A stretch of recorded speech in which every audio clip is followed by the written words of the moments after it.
आचार्य जी, आज हम केतु के बारे में बात करें तो सबसे पहले आपसे यही जानना चाहेंगे कि केतु को पाप ग्रहों में क्यों गिना जाता है?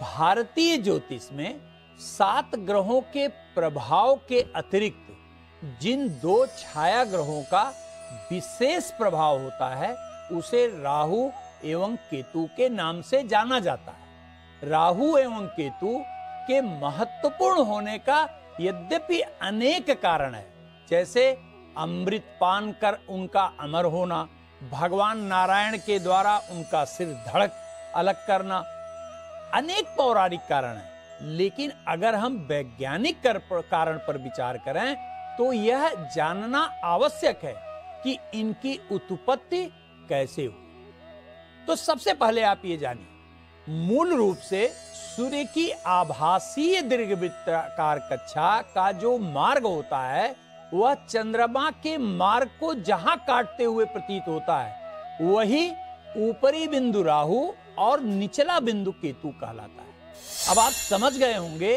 कि आत्मा के कारक सूर्य को तथा मन के कारक चंद्रमा को यह दूषित करने की क्षमता रखता है, इसलिए पाप ग्रहों की श्रेणी में गिना जाता है। अर्थात यदि किसी का राहु एवं केतु खराब हो तो उसकी आत्मा तथा मन दोनों को नष्ट कर जीवन को नरक तुल्य बना देता है। आज हम यह जानने की कोशिश करेंगे कि सामान्य लक्षण से यह कैसे हम पता करें कि किसी भी व्यक्ति का केतु खराब है और इसका उपाय क्या करना। यदि कुंडली में केतु अकेला किसी भी घर में बैठा हो तो वह मंगल के समान फल देता है। ज्योतिष में एक बड़ा सामान्य सा सूत्र बताया गया, कहा जाता है शनिवत राहु कुजवत केतु, अर्थात शनि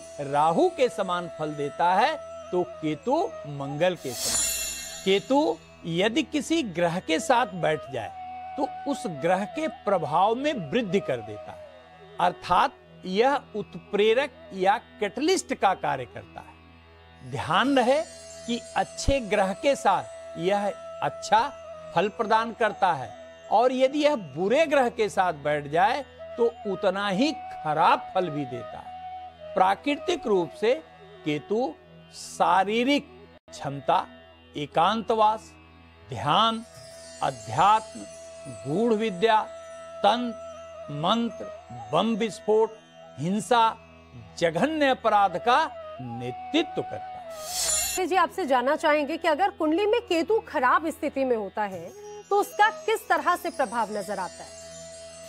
केतु के खराब होने पर दैनिक दिनचर्या हमेशा ही व्यक्ति की खराब होती है। व्यक्ति कब उठेगा, कब सोएगा, कब नाश्ता करेगा, कब लंच करेगा, कब डिनर करेगा, इसका कुछ भी अता पता नहीं।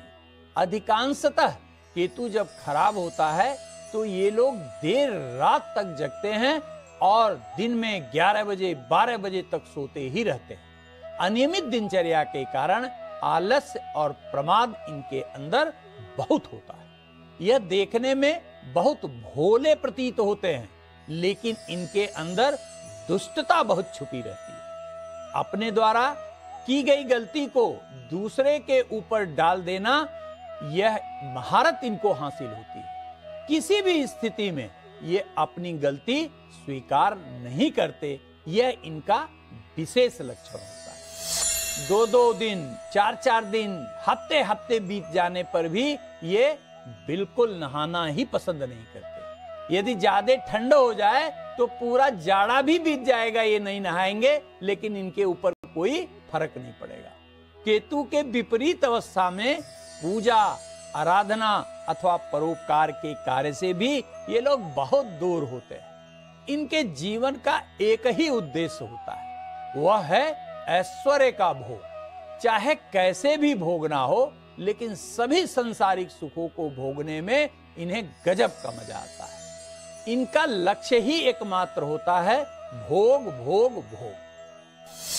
आचार्य जी, आपने केतु के दुष्प्रभाव तो बताए, अब जरा हमारे दर्शकों को ये भी बताइए कि केतु को ठीक कैसे किया जाए, उसके लिए उपाय क्या है? केतु को ठीक करने के लिए अनुशासन का पालन बहुत आवश्यक होता है। प्रतिदिन सुबह उठकर नवोदित सूर्य किरणों को जल दें। गायत्री मंत्र के साथ गणेश चालीसा का पाठ करिए।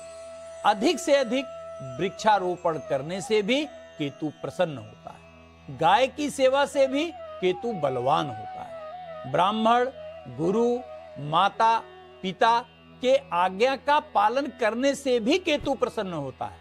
यदि केतु के कारण अधिक समस्या हो तो ओम कें केतवे नमः मंत्र का जप करिए।